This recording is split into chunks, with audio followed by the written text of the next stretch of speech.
Bapak Ibu, hari ini kita seluruh mimbar Gloria. Kok saya dapat dua ya? Yang mana yang benar? Oke, ya. Mimbar Gloria kita membahas satu tema, yaitu hargai berkat Tuhan. Saya ajak kita melihat Hosea 9 ayat 1 sampai 17, cukup panjang. Saya akan bacakan supaya kita bisa mengerti secara lengkap. Hosea pasal 9 ayat 1 sampai 17. Silakan dibuka. Saya akan bacakan untuk kita semua. Hosea 9 ayat 1 sampai 17, firman Tuhan berkata demikian. Tidak akan ada sukacita dalam pembuangan.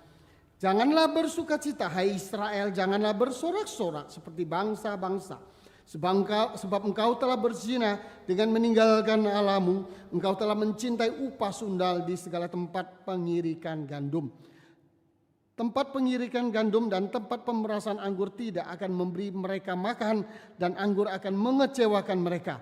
Mereka tidak akan tetap diam di tanah Tuhan, tetapi Efraim harus kembali ke Mesir dan Asyur. Mereka akan memakan makanan najis. Mereka tidak akan mempersembahkan korban curahan anggur kepada Tuhan. Dan korban-korban sembelihan mereka tidak akan menyenangkan hatinya. Roti mereka adalah seperti roti perkabungan. Semua orang yang memakannya akan menjadi najis, sebab roti mereka adalah untuk dirinya sendiri. Tidak boleh dibawa ke dalam rumah Tuhan. Apakah yang hendak kamu perbuat pada waktu pertemuan raya dan pada waktu hari raya Tuhan? Sebab walaupun mereka mengelakkan diri dari pemusnahan, Mesir akan mengumpulkan mereka. Memphis akan mengubur mereka. Rumput akan menutupi barang-barang perak mereka yang berharga. Onak akan tumbuh dalam kemah-kemah mereka. Sudah datang hari-hari penghukuman. Sudah datang hari-hari pembalasan. Israel akan mengalaminya. Nabi adalah seorang pandir. Orang yang penuh roh adalah orang gila. Oleh karena besarnya kesalahanmu dan besarnya permusuhan, Efraim umat Allahku sedang mengintai nabi. Jerat penangkap burung ada di sepanjang jalannya. Permusuhan ada di rumah Allah.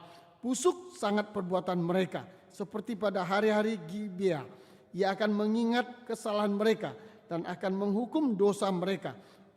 Akibat ketidaktaatan Israel, seperti buah-buah anggur di padang gurun, aku mendapati Israel dahulu seperti buah sulung, seperti hasil pertama pohon ara. Aku melihat nenek moyangmu, tetapi mereka itu telah pergi kepada Baal Peor dan telah membaktikan diri kepada dewa keaiban, sehingga mereka menjadi kejijikan sama seperti apa yang mereka cintai. Kemuliaan Efraim terbang seperti burung, tiada yang melahirkan, yang hamil, yang mengandung. Sekalipun mereka membesarkan anak-anaknya, aku akan membuat mereka bulus sehingga tidak ada manusia lagi. Sungguh celakalah juga mereka pada waktu aku menjauh daripada mereka. Efraim seperti yang aku lihat telah membuat anak-anaknya menjadi binatang perburuan. Efraim terpaksa menyerahkan anak-anaknya kepada si pembunuh. Berilah kepada mereka, ya Tuhan, apakah yang hendak kau beri. Berilah kepada mereka kandungan yang mandul dan buah dada yang kering. Segala kejahatan mereka terjadi di Gilgal. Sungguh di sana aku mulai membenci mereka. Oleh karena jahatnya perbuatan-perbuatan mereka. Aku akan menghalau mereka dari rumahku. Aku tidak akan mengasihi mereka lagi. Semua pemuka mereka adalah pemberontak. Efraim telah dipukul, akarnya telah menjadi kering. Mereka tidak akan menghasilkan buah. Bahkan sekalipun mereka melahirkan anak, aku akan mematikan buah kandungannya yang berharga. Allahku akan membuang mereka, sebab mereka tidak mendengarkan Dia. Maka mereka akan mengembara di antara bangsa-bangsa. Bapak Ibu, saudara terkasih, lalu tes. Ya. Mungkin banyak di antara kita sangat kenal Mark Zuckerberg, ya, pendiri Facebook, ya. Tetapi Eduardo Saverin mungkin tidak banyak yang tahu. Mereka adalah teman. Mereka adalah teman baik, sama-sama kuliah di Harvard. Tahun 2004 mereka merintis satu usaha. Ya, Zuckerberg ini ahli IT. Eduardo Saverin ini adalah ahli ekonom.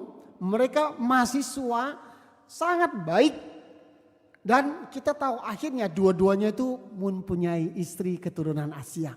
Zuckerberg mempunyai istri dari China. Sedangkan Eduardo Saverin mempunyai istri lainnya itu dari lahirnya di Jakarta.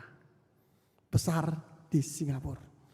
Dua-dua orang ini sampai hari ini pun sangat terkenal. Satu masih tetap di Amerika, satunya di Singapura. Pemain, pemilik banyak properti. Dan banyak sekali dia usaha pekerjaannya di Singapura. Jadi warga Singapura si Eduardo. Sama-sama punya darah Yahudi. Satunya dari Brasil, Eduardo, Mark Zuckerberg dari Amerika. Saudara, tahun 2004 mereka mendirikan usaha Facebook. Saudara, 2005 berkembang luar biasa. Waktu mulai dirintis, Eduardo ini adalah anak orang kaya. Dia menginvestkan uangnya kurang lebih ya. Kalau tidak salah $1.000 waktu itu. Dengan perjanjian dia akan dapatkan 30%. Saudara, dalam waktu dekat Facebook dipakai di kampus-kampus. Lalu banyak sekali meledak luar biasa, maju. Tahun 2005 Mark berpikir bagaimana mengembangkan lebih banyak lagi. Maka dia menawarkan dan masuk ke Silicon Valley. Wah, dapat gerojokan dana yang begitu besar dan terus berkembang. Sementara Eduardo mulai ditinggalkan. Saham yang 30% mulai dikecilkan. Tinggal 10%. Walaupun akhirnya kita tahu ini sempat masuk ke pengadilan. Mereka sempat selesai tetapi tidak pernah dibuka kompensasi yang diberikan pada Eduardo Saverin itu berapa. Saudara, ketika mereka mahasiswa mereka merintis, berjuang. Tetapi ketika sudah besar, visi mereka berbeda. Kepentingan mereka berbeda. Teman baik pun, ditendang. Pelan tetapi pasti dikecilkan. Usaha sahamnya atau haknya di Facebook. Saudara, akhirnya dia pindah ke Singapura dan mulai merintis karir yang luar biasa juga di sana. Perhatikan, segala sesuatu mulai dari kecil, tetapi setelah sukses sudah besar melihat hasilnya, saudara, orang paling dekat, teman seperjuangan ketika di kampus itu pun akhirnya ditendang. Saudara, hari ini kita memikirkan tentang bangsa Israel. Siapakah mereka? Anda tahu ketika keluar dari Mesir 40 tahun mereka dipimpin, disertai. Dan Allah katakan Allah sendiri hadir memimpin mereka. Siapakah bangsa Israel? Saudara, bangsa Israel tidak lebih dari bangsa lain. Dia bukan luar biasa di padang belantara. Tuhan menemukan mereka. Dan ketika diperbudak di Mesir, Tuhan yang memimpin mereka. Lewat Musa, Tuhan terus memimpin mereka sampai ke tanah perjanjian. Saudara, di tanah perjanjian mereka menikmati hasil panen, tanah subur, makanan. Luar biasa, mereka menikmati. Saya coba masuk ke sini dulu. Ya, di sini digambarkan mereka tuh bersukacita, pengirikan gandum, pemerasan anggur. Ini adalah gambaran-gambaran pada waktu masa panen. Tempat pengirikan gandum, tempat di mana biji-biji gandum itu dipisahkan ya dari jerami. Ini menceritakan satu masa panen yang begitu luar biasa, begitu sukacita. Wah, luar biasa. Lalu tempat pemerasan anggur. Anggur itu melambang sukacita, lambang kemakmuran. Bagaimana anggur itu dikumpulkan dengan penuh sukacita, ada upacara, ada pesta, anggur itu diinjak, diperas, lalu ambil sarinya, difermentasi, lalu melambangkan satu sukacita. Tempat pemerasan anggur itu selalu dihubungkan dengan apa? Perayaan, pesta, ucapan syukur karena hasil panen yang melimpah. Lah saudara, waktu panen jelai, waktu panen gandum, waktu panen anggur itu adalah sesuatu yang satu gambaran yang penuh pesta pora, sukacita, senang luar biasa. Tetapi kenapa kalau kita lihat, kenapa Tuhan katakan jangan bersukacita, jangan bersorak-sorak? Dan Tuhan jelaskan, sebab engkau telah berzina dengan meninggalkan Allah. Engkau telah mencintai upah sundal di segala tempat pengirikan gandum. Saudara, sampai titik ini kita sulit mengerti. Tetapi saya mau katakan, sebenarnya Tuhan mau katakan, wow, engkau sedang berpesta, sukacita, senang. Saudara, tentu semua orang itu bersukacita ketika pesta, ketika panen, ketika usaha kita sukses, ketika saham kita naik, ketika pekerjaan kita dapat untung banyak, luar biasa. Sukacita enggak? Sukacita. Tetapi kenapa Hosea datang dengan firman Tuhan yang berbeda? Jangan bersukacita, jangan bersorak-sorak. Saudara, kalau Anda lagi syukuran bistonan di rumah, wah, undang teman-teman, undang orang gereja makan, minum, wah, enak-enak. Lalu ada datang salah satu hamba Tuhan dari GKA Gloria Galaksi, kasih ngomongan, jangan sukacita, jangan bersorak-sorak. Saudara, apa yang terjadi? Kita mungkin marah, tetapi teguran itu ada alasannya. Karena bangsa Israel setelah masuk ke tanah perjanjian yang penuh dengan hasil bumi yang melimpah, ketika mereka pesta pora, mereka tidak melihat itu adalah dari Tuhan. Mereka berpesta pora, membangun satu sukacita yang palsu. Kenapa? Mereka tidak melihat bahwa berkat itu adalah dari Allah. Mereka makan menajiskan diri. Artinya apa? Menyembah. Itu ada dua pengertian. Menyembah dewa Baal, dewa Asyerah. Menajiskan diri itu dalam arti imannya itu dicampur. Imannya itu bukan sekedar kepada Allah lagi, tetapi dia juga pesta pora ini melihat dari sudut dunia, kedagingan. Itu yang pertama. Kedua, pesta pora memang dihubungkan dengan masalah seksual. Penyembahan kepada dewa Asyerah. Saudara, ini yang terjadi. Secara spiritual mereka berzina, menyembah Allah lain. Secara jasmani mereka berzina dengan perempuan-perempuan lokal yang menyembah kepada Dewi Asyerah. Praktek-praktek itu adalah agama lokal. Dan mereka masuk ke daerah begitu makmur, ketemu wanita cantik, ketemu hasil panen, mereka berpesta pora, mabuk ria. Dan lupa bahwa mereka boleh ada di tempat itu. Itu hanya karena Tuhan. Saudara, saya kurang tahu apakah Anda juga berdoa di tengah-tengah masa-masa susah seperti ini. Tetapi saya mau kasih satu catatan garis bawahi. Kalau kita di dalam keadaan yang susah, seperti orang keluar dari Mesir perbudakan. Begitu sulitnya di sepanjang padang belantara. Ketika Tuhan memimpin Anda dan masuk dalam satu suasana hidup yang berlimpah ruah. Jangan lupakan Tuhan. Jangan bangun sukacita hanya melihat karena faktor kemampuan Anda. Melihat dunia ini, lalu Anda menyamakan hidup Anda, diri Anda dengan kenikmatan-kenikmatan dunia. Saudara, hati-hati. Seringkali orang itu mencari Tuhan di ketika susah. Tetapi ketika Tuhan berkati, mereka lupa dengan Tuhan. Saya ingat ketika saya masih mahasiswa praktek di satu kota. Ada satu orang, mereka usahanya begitu sulitnya. Usaha keramik dan bangkrut. Pindahlah ke kota wisata ini.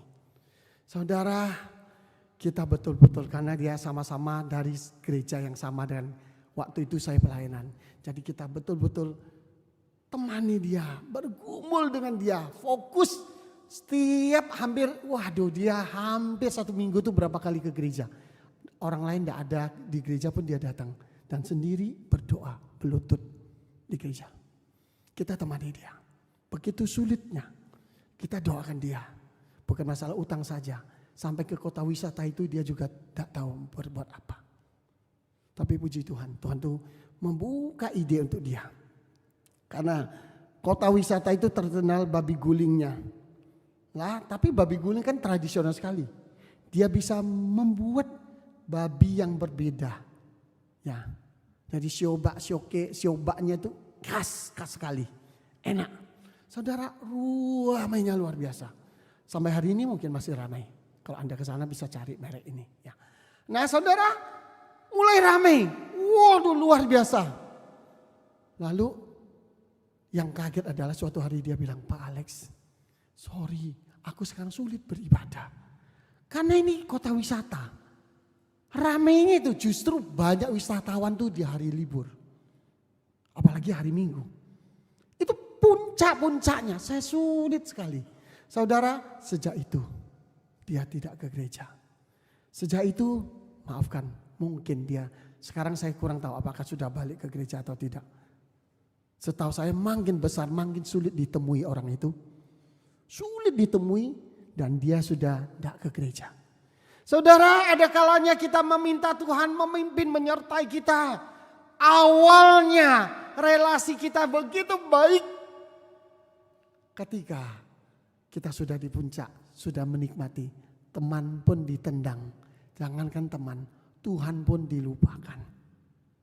Sukacita, pesta, tapi tidak mensyukuri bahwa semua itu dari Tuhan. Mereka panen, mereka ngirik jerai gandum, mereka peras anggur, mereka minum, mereka bersukacita. Tapi lupa bahwa itu semua karena Allah. Mereka merasa, wah ini karena kami dekat dengan Dewa Baal. Kami memberikan sesajen kepada Dewa Baal. Berpesta pora berbuat zina dengan perempuan-perempuan yang menyembah Dewa Baal, Dewa Asyera. Saudara, hati-hati. Jangan membangun kenikmatan palsu. Kalau Tuhan berkati engkau, ingatlah ketika engkau sedang meminta, berdoa, Tuhan buka jalan. Ketika engkau sukses, jangan lupakan Tuhan.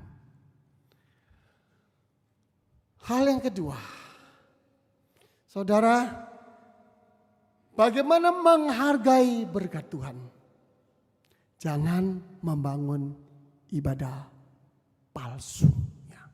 Nabi adalah seorang pandir, orang yang penuh roh adalah orang gila. Saudara, ada dua, enggak tahu jelas di sini. Oh, jelas ya. Ada dua pandangan. Sebenarnya ini siapa yang katakan? Ada yang berkata, ini adalah bangsa Israel. Melihat Nabi, melihat hamba Tuhannya. Dan meremehkan hamba Tuhannya. Sehingga dia anggap pandir. Pandir itu apa?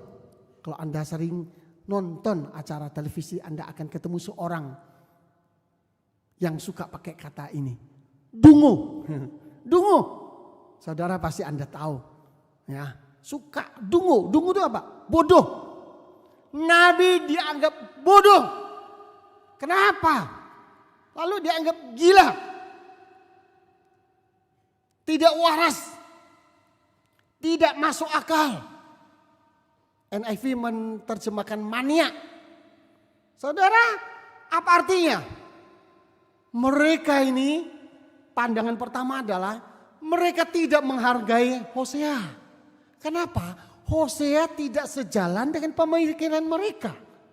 Mereka tidak sejalan dengan pemikiran Hosea. Kenapa? Mereka ingin, sukacita. Mereka itu pokoknya ya berkat Tuhan baik, sukacita, senang.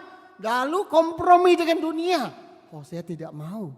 Akhirnya hamba Tuhan yang mau sungguh-sungguh pelayanan, memberitakan firman Tuhan, disebut bodoh, dungu, gila, mania. Saudara, ketika ada hamba Tuhan mau tegur dosa Anda, ketika ada hamba Tuhan mau ingatkan engkau dan saya, apa responmu? Hamba Tuhan ini tidak sesuai dengan keinginan saya. Hamba Tuhan ini tidak sesuai dengan keinginan pikiran saya. Goblok, bodoh, dungu, pandir, gila. Saudara, hati-hati. Hati-hati. Ini yang membuat Tuhan marah kepada bangsa Israel. Ini tafsiran pertama. Tafsiran kedua adalah ini memang perkataan Tuhan lewat Hosea. Ya. Jadi Hosea sedang menegur para nabi-nabi, para hamba Tuhan yang gila, yang dungu, yang bodoh. Kenapa? Karena semua yang ditafsirkan, yang dipikirkan itu hanya untuk menyesuaikan keinginan bangsa Israel yang sudah hidup sukses di tanah Tuhan.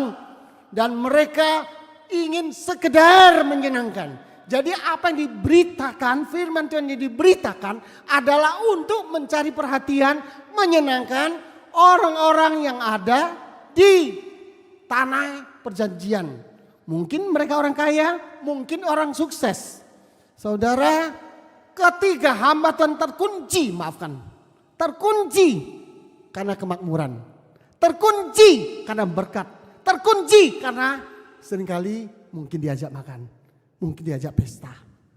Dia sudah tidak bisa lagi menegur dosa, mengingatkan dosa. Saudara, akhirnya Tuhan katakan lewat Hosea, inilah orang bodoh, inilah hamba Tuhan bodoh, dungu, gila, mania. Kenapa? Karena hanya berkhotbah untuk menyenangkan orang. Karena mereka sudah terkunci karena kemakmuran, karena berkat-berkat. Maka Hosea menegur mereka. Bapak Ibu, bagaimana menghargai berkat Tuhan? Saudara, jangan hidup di dalam kepalsuan. Jangan ke gereja hanya untuk menyenangkan diri kita. Jangan cari gereja yang hanya bisa membuat Anda seiring dengan pikiran kemauan Anda. Kadang-kadang gereja bisa berbeda. Firman Tuhan yang disampaikan bisa berbeda dari yang kita mau. Tuhan banyak cara menegur, mengingatkan kita. Jangan cari gereja yang kita hanya bisa disenangkan, dikhotbahin, sukacita, menyenangkan. Dan kita pulang dengan penuh kebahagiaan, tertawa hahaha hihi. Wah, lucu sekali firman Tuhan ini, sangat baik, mengingatkan, menguatkan, membuat kita semakin hidup. Bagaimana saudara? Belum tentu. Kadang-kadang ada suara seperti Hosea berkata, ini adalah tidak benar, bodoh kalau ke gereja hanya cari sesuai dengan keinginan Anda, menyenangkan Anda. Saudara, bagaimana kita menyenangkan hati Tuhan, menghargai berkat Tuhan? Jangan bangun ibadah yang sekedar menyenangkan hati Anda. Jangan ke gereja hanya mencari sekedar membuat Anda sukacita, tertawa, dan menyesuaikan diri dengan dunia. Saudara, yang terakhir, menghargai berkat Tuhan itu apa? Sadari hukuman yang tak terelakkan. Saudara, ayat 16, ayat 17 dikatakan Efraim sudah dipukul, akarnya sudah kering, mereka tidak akan menghasilkan buah lagi. Bahkan kalaupun mereka melahirkan anak, aku akan mematikan buah kandungan mereka yang berharga. Allahku akan membuang mereka sebab mereka tidak mendengarkan Dia. Maka mereka akan mengembara di antara bangsa-bangsa. Saudara, Satu berita yang tidak enak, tapi Hosea sampaikan. Kamu sudah tidak bisa mengelak. Selama Anda tidak berbalik kembali kepada Allah, Anda sudah tidak bisa mengelak. Hukuman Tuhan sudah menanti. Akhir dari cerita kita tahu bangsa Israel ditawan, bangsa Israel dibuang. Saudara, akhir ini saya terus bacaan pribadi saya ya. Selain leksio, bacaan pribadi saya itu saya sedang baca kitab Keluaran. Ya, ada satu hal yang membuat saya agak kok gitu ya. Tuhan tuh kasih 7 tulah, betul ya? Berapa tulah? 7 tulah ya kepada bangsa. 10 tulah atau 7 tulah? 10 tulah, masih ingat ya? Saya kira sudah lupa. 10 tulah. Saudara, anehnya tulah ini, ke-7 ini, kenapa ya? Kan tulah itu tujuannya untuk menghukum bangsa Mesir. Menghukum Firaun. Ketika Tuhan umumkan lewat Musa bahwa akan ada hujan es yang dahsyat, yang luar biasa, yang akan mematikan orang-orang di luar kalau tidak berlindung. Loh, kok Musa bocorkan? Apa yang dikatakan? Oleh sebab itu ternakmu dan segala yang kau punyai di padang, suruhlah dibawa ke tempat yang aman. Semua orang dan segala hewan yang ada di padang dan tidak pulang berkumpul di rumah akan ditimpa oleh hujan es itu. Saudara, loh, tujuan Tuhan tuh menghukum bangsa Mesir. Kok dibocorkan? Lo pulang oh. Kalau kalian tidak pulang, yang di padang tuh mati semua. Loh, Tuhan tuh menghukum bangsa Mesir. Tapi kok disuruh kasih tahu? Seharusnya kan enggak usah dikasih tahu. Ya pulanglah banyak. Banyak luput dari hukuman. Harusnya ternaknya segala biarkan. Tujuan Tuhan memang menghukum Mesir kok. Saudara, dari sini saya memahami kasih dan kebaikan Tuhan. Tujuan Tuhan bukan untuk mematikan Firaun dan orang Mesir. Tujuan Tuhan adalah mengingatkan mereka. Hai bangsa Mesir, jangan engkau tetap berbuat jahat. Ingat engkau membunuh bayi-bayi. Engkau memperbudak begitu banyak orang. Menyulitkan hidup orang. Dan engkau tidak membiarkan mereka untuk beribadah. Datang kepada Allah. Menyembah kepada Allah. Hidup mereka dipersulit. Dibuat pahit. Kerja. Cetak batu bata. Tidak ada bahan. Saudara, engkau tidak boleh mempersulit hidup orang lain. Tuhan tunjukkan ketika Firaun terus mengeraskan hati. Ketika bangsa Mesir terus mengeraskan hati. Tuhan tunjukkan. Dan tujuan Tuhan bukan untuk membunuh mereka. Kalau tujuan Tuhan untuk membunuh mereka, Tuhan tidak mungkin akan membocorkan rahasia. Bahwa hujan es akan mematikan mereka. Dan mereka harus berlindung. Dibawa pulang hewannya, orangnya, budaknya. Harus berlindung pulang. Saudara, Tuhan tidak nganggur. Terus mempersulit hidup Anda dan saya. Tuhan tidak nganggur. Terus membuat orang itu hidupnya susah. Enggak. Tujuan Tuhan adalah untuk memberkati engkau dan saya. Persoalannya adalah kita sering terjebak seperti bangsa Israel di tanah perjanjian, di tanah Kanaan. Hidup susah cari Tuhan. Hidup susah teriak dengan Tuhan. Tuhan memimpin menyertai mereka, hidup mereka berjalan bersama dengan Tuhan. Tiang awan, tiang api setiap hari melihat, memimpin, menyertai mereka. Sampai pada puncak kehidupan. Menikmati tanah perjanjian. Yang dikatakan suburnya luar biasa. Penuh madu dan susu. Panenannya luar biasa. Begitu panen mereka berpesta. Panen anggur, panen jelai, panen gandum. Mereka berpesta. Dan di saat puncak itu mereka mendoakan Tuhan. Mereka tidak langsung singkirkan Tuhan. Mereka masih aktif mereka masih terlibat di bait Allah. Tetapi mereka juga menyembah Baal. Mereka juga berzina dengan perempuan-perempuan lokal di dalam ibadah pelacur bakti. Saudara, ini adalah gambaran bangsa Israel di tanah Kanaan, di tanah perjanjian. Hati-hati, Anda diberkati Tuhan. Mungkin Anda masih ke gereja, Anda juga masih pelayanan, Anda masih aktif. Mungkin juga Anda masih memberikan persembahan. Tetapi apakah hatimu sungguh-sungguh untuk Tuhan? Ataukah Anda tetap jadi hamba Tuhan, tetap majelis, tetap pengurus, tetap jemaat, tetap aktif, tetapi hatimu sudah mendua, tidak sepenuhnya untuk Tuhan. Biarlah renungan hari ini boleh menolong kita semua untuk menghargai kebaikan Tuhan, menghargai kasih Tuhan. Jangan mendua hati.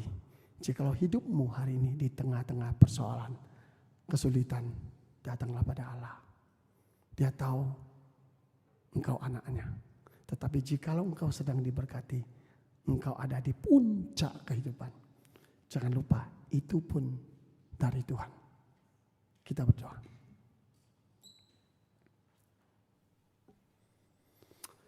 Kami bersyukur Tuhan untuk kebenaran firman-Mu.